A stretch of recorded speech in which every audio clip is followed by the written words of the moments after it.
Oi, pessoal, sejam bem-vindos a mais uma aula do cursinho Ideia. Meu nome é Lívia e hoje nós vamos dar continuidade aos nossos estudos sobre química orgânica.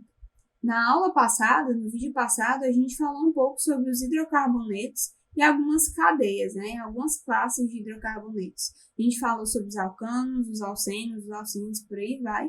E hoje nós vamos nos deter na parte dos hidrocarbonetos cíclicos, certo? Então, para a gente iniciar nosso vídeo de hoje, nós vamos falar sobre os ciclanos, que é como se fosse um dos ciclos mais simples, né?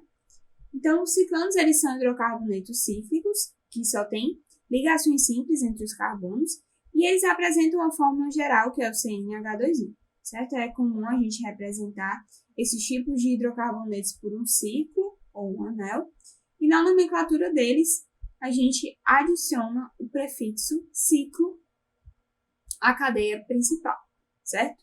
Então, no caso de ramificações, a gente cita as ramificações antes do nome do ciclo, antes da cadeia principal. E também, no caso de haver mais de uma ramificação, a gente usa uma regrinha, certo? Quando a gente tem mais de uma ramificação na cadeia, a gente primeiro deve sempre partir da ramificação que é mais simples, a ramificação, no caso, que vai ter menos carbonos, e a gente vai percorrer o ciclo, enumerando os carbonos, né, no sentido horário ou no sentido anti-horário. Como é que a gente vai definir isso? Esse tipo de coisa a gente vai definir com a seguinte regra. Nós vamos sempre pensar em dar os menores números da enumeração da cadeia para as ramificações. Então, no caso da gente ter várias ramificações, a gente vai ver as duas possibilidades, né? Se a gente contasse no sentido horário, se a gente contasse no sentido anti-horário, a gente vai ver qual dos dois sentidos a gente dá os menores números para os carbonos que tem a ramificação. Então, para a gente fixar um pouco na nossa cabeça, trouxe aqui alguns exemplos, né? No primeiro exemplo, a gente vai ter o metil ciclopropano. É uma cadeia um pouco mais simples, né? Só tem uma ramificação, então a gente faria como a gente viu no slide anterior, que seria dizendo qual é a ramificação e depois acrescentando o nome da cadeia principal. No segundo exemplo, a gente também tem essa cadeia mais simples e o nome dela seria etilciclopentano. Já no terceiro exemplo, a gente tem uma cadeia um pouco mais complexa, né? A gente tem duas ramificações aí. Uma delas, a nomenclatura dela seria o metil e a outra seria o isopropil, que tem essa conformação aqui. Então, como é que se daria a nomenclatura desse ciclo, dessa cadeia carbônica? Primeiro, a gente iria iniciar a nossa enumeração dos carbonos pelaquela ramificação que é mais simples. Então, no caso, a gente iria iniciar pelo metil, certo? É a ramificação que tem menos carbonos, então a gente iria iniciar por ela. No caso, a gente teria duas opções, né? A gente teria a opção de continuar a enumeração no sentido anti-horário ou continuar a enumeração no sentido horário. Como é que a gente iria definir isso? Como a gente viu, a gente iria testar essas duas possibilidades e ia ver qual das possibilidades ia dar um número menor para outra ramificação. Então, no caso, aqui a gente daria o número 1, 2, 3, 4. Então, aqui, se a gente fosse contar no sentido anti-horário, a ramificação iria receber o número 4. E se a gente fosse contar no sentido horário, a gente teria 1, 2, 3, essa ramificação, então, ela receberia o número 3. Logo, a gente vai sempre optar pelos menores números, dadas as ramificações. Então, a nomenclatura ficaria 1 metil, 3 isopropil, ciclopentano.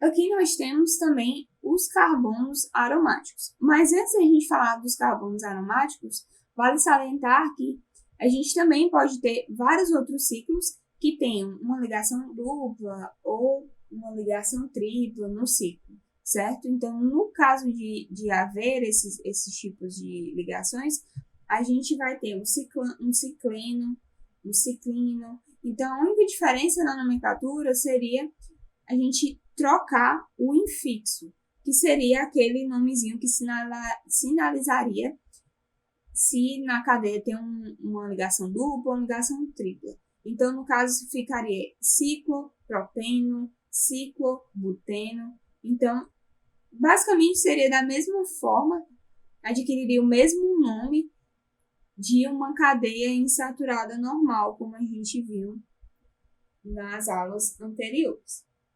Nesse caso aqui, a gente tem um composto aromático, que ele é diferente pela sua estrutura, ele é muito estável por causa da sua formação, né? Aqui a gente tem 3 ligações pi conjugadas. Essa estrutura aqui, ela favorece uma ressonância, então é uma estrutura muito estável, tá? Então, o que são hidrocarbonetos aromáticos? São hidrocarbonetos que apresentam um ou mais anéis aromáticos em sua estrutura. No caso, seria esse caso aqui. Isso aqui é chamado de um anel aromático. O mais simples dos compostos é o benzeno, que é esse aqui da figura 3. Essas 3 figuras aqui são a mesma coisa, mas são representações diferentes, né? De como a gente pode encontrar essas estruturas no dia a dia. E aí a gente tem que essa estrutura tem a fórmula molecular C6H6 e apresenta essa fórmula estrutural aqui. Que a gente tem alguns exemplos de alguns desses hidrocarbonetos aromáticos e alguns nomes especiais, né? Porque eles têm uns nomes mais diferenciados, digamos assim. Esse primeiro aqui a gente tem o naftaleno, segundo a gente tem o antraceno, que são 3 anéis aromáticos condensados. Aqui a gente vai ter o fenantreno, que são esses 3 outros anéis aromáticos. E aqui a gente tem 2 casos de uma cadeia aromática que ela é um pouco mais diferente, mas tem um nomezinho usual, né? Aqui a gente vai ter o isopropilbenzeno, é uma das opções da gente chamar esse composto, que seria basicamente a gente dar o nome da ramificação e depois o nome da cadeia principal, que seria o benzeno. E aí a gente teria também, no outro caso, a gente teria o metilbenzeno, que seria exatamente da mesma forma como a gente fez com esse exemplo anterior. A gente daria só o nome da ramificação e aí colocaria o benzeno como cadeia principal. E o nome usual para esse composto seria o tolueno, certo? Então, vamos lá. Aqui a gente tem um caso especial, né? Que a gente também pode dar a nomenclatura das posições das outras ramificações por outra nomenclatura, como pela posição orto, meta e par, certo? A posição orto seria aquela posição que ficaria ao lado da ramificação principal ali, né? Então, se a gente tivesse outra ramificação aí no anel benzênico, a gente poderia colocar só a posição, né, de onde ela se encontra. No caso, se ela se encontrasse nessa posição aqui, seria orto, em uma dessas duas. Se ela se encontrasse nessa outra posição, seria meta. Se fosse nessa posição aqui, que é oposta a essa ramificação, seria a posição par. Aqui a gente tem algumas ramificações conhecidas. Em algumas cadeias mais complexas, vale mais a pena você dar só o nome ali da ramificação do que você fazer o benzeno como cadeia principal, né? Então, nesse caso, a gente pode usar o fenil, benzil, ortoluil, M-toluil e P-toluil, que seria orto, meta e para, né? E aí a gente poderia dar essa nomenclatura para essas ramificações. É válido salientar que essas posições aqui, onde tem orto, meta, para, aqui diz onde é que se encontra o carbono em que você vai ligar a sua cadeia principal, certo? Aqui a gente tem mais exemplos de alguns compostos que têm alguns nomes usuais conhecidos também. No primeiro a gente tem o vinilbenzeno. O vinil seria o nome dessa ramificação aqui. A gente dá um nome para ela de vinil. Esse composto também é conhecido como estireno. E aqui a gente tem 3 nomenclaturas para esse mesmo composto. No caso, a gente teria 1,2-dimetilbenzeno.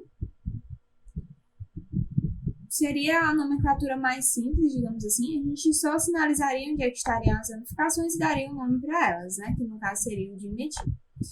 E o benzeno seria a cadeia principal. Outra forma da gente dar a nomenclatura dele, sinalizando apenas a posição da outra ramificação. No caso, ficaria ortodimetilbenzeno. E a outra nomenclatura seria o ortoxileno. Uma observação importante é que o xileno ele vai ser um composto aromático que tem como 2 ramificações o metil, certo? Então, se a gente tivesse nessa estrutura aqui, a gente tivesse que esse metil aqui ele estivesse nessa posição, a gente poderia dar o nome, né, de N-xileno. Se tivesse nessa posição aqui, a gente daria de P-xileno, mudando só por causa dessa posiçãozinha, certo? Nesse outro caso, a gente pode dar aqui a nomenclatura mais simples, né? Que a gente poderia dar seria 2-isobutil-naftaleno. Naftaleno seria só essa cadeia aqui, né? Sem essa ramificação. E aí, com a ramificação, a gente só acrescentaria antes do nome da cadeia. E aqui, a outra nomenclatura que a gente poderia dar seria beta-isobutil-naftaleno.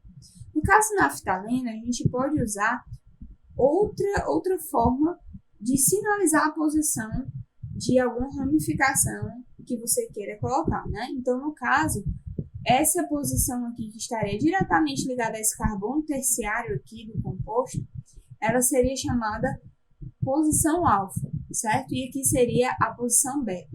Então, por isso que a gente usaria o beta-isobutil-naftaleno para nomear essa cadeia carbônica aqui. E por último, a gente tem como exemplo o fenilbenzeno.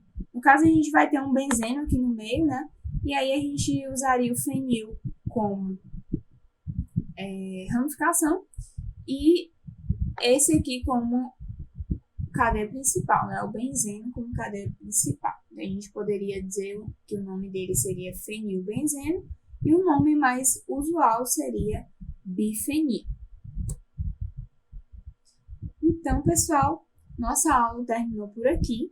Muito obrigada pela atenção e ótimos estudos para vocês. Não se esqueçam de se inscrever no canal e dar um curtir aí pra gente.